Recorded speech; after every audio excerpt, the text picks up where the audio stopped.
thinking with this movie, I don't know whether it was the Peter Chiarelli, I don't know how you pronounce his name. Corelli, yep. There we go. I don't know whether it was his script or whether it was obviously Sandra and Ryan were a big appeal, or good old Betty White. Were there certain things that grabbed you here that you thought, I can do this?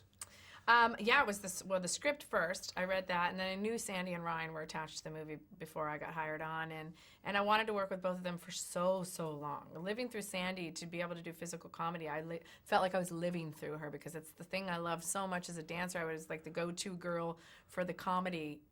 So I got to watch her and be able to do everything with her body, because she'll just go there with like nobody else. Hold on. You were able to do everything with her body? Sandy and I, we got down on the ground. How does that work exactly? What are you talking about? We really worked it out. That's it. I'm going to be a director. I just need to be a director. I just after that.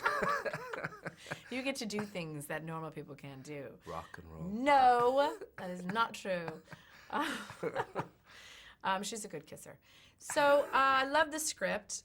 It had the nature of Screwball, which we really loved about it. It was a role reversal. It was, her part was really written for a man, and his part was really written for a woman. And then they flip-flop, and so I loved it all. I really was attracted to the whole thing.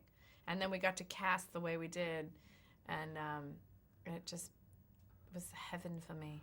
Well, that notion too of the kind of we say the green card kind of marriage and the chalk and cheese kind of matching of two people, it's been done before. I don't know whether there were reference points. You went back to the Screwball, or you went back to green card, or there's certain movies you thought, well, that's a kind of a blueprint that we can mess with, because there's certain dynamics that we want to bring to this movie. Mm-hmm. The only blueprints that we did was basically the script, and always in the back of my mind was bringing up Baby, because I love that movie, and I love how hard they go at each other. And so, and we just, we brought that element, a little bit of that element peppered in to the movie, but in modern day right now. Oh my God, your T-shirt is Did you meet them with that shirt yet? Not no, yet. You didn't. No, my brother-in-law is Canadian. I just thought I should wear this today, really. Oh, Ryan's Canadian. Absolutely, I know Ryan's Canadian. And he has a sense of humour, right? Good. Well, I'll punch both of them. It'll work out really well for me. I was thinking this movie, well, your last movie, 27 Dresses, did very, very well, 160 million plus. But this one, the opening weekend, caught a lot of people by surprise, because it was, I think it's 12.7 on the Friday, which is Sandra's biggest opening day, and then 33.6 on the weekend, which was her biggest weekend. I don't know whether you got a surprise at that, whether you were just very satisfied, whether you allowed yourself to be slightly smug that you had exceeded everyone's expectation.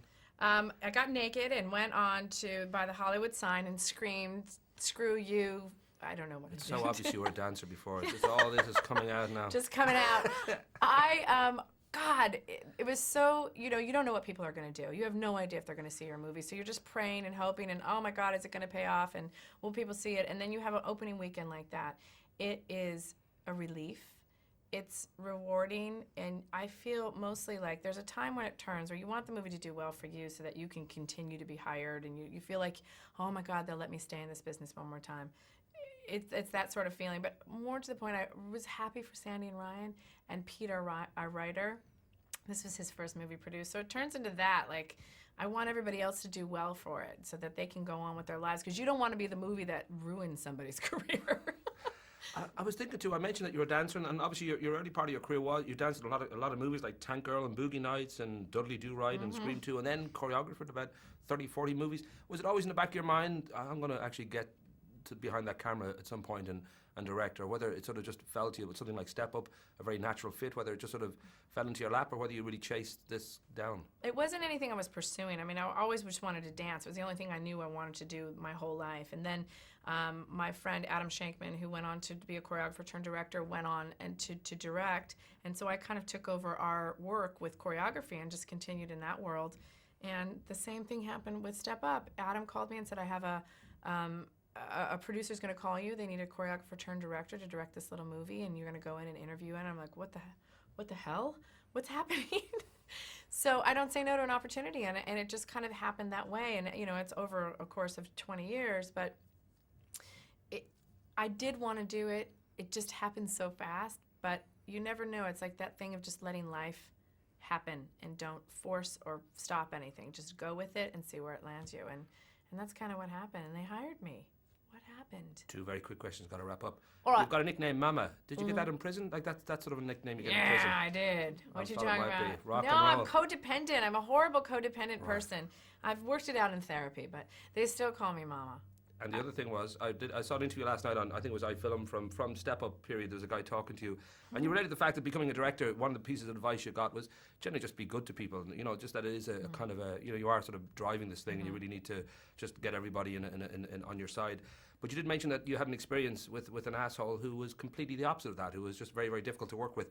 Given that the cameraman from Special Treats is now having a nap and there's nobody else in the room, maybe you could tell me who that asshole was? I can't do it. I want to, but I can't. We just woke up to Let me just say this. There's so many of them. No. That's true. You know what? You just have it. Honestly, it's the same thing. I won't say that, but you learn from these people because at the end of the day, you still make a movie, period. The movie still gets made. So you have a choice. Do you have a good time doing it or a bad time doing it? I don't know. It's so simple. It's that simple. And you've got these people who are busting their butts off for you every day for 12 to 15 hours. You better have respect for them, and you better have a sense of letting them enjoy their job and have a good day. When they go home, they should feel good about what they're doing. That, to me, is the most important thing. Do not abuse the people who are there for you. Rock and roll. Now go to hell! God bless you, woman.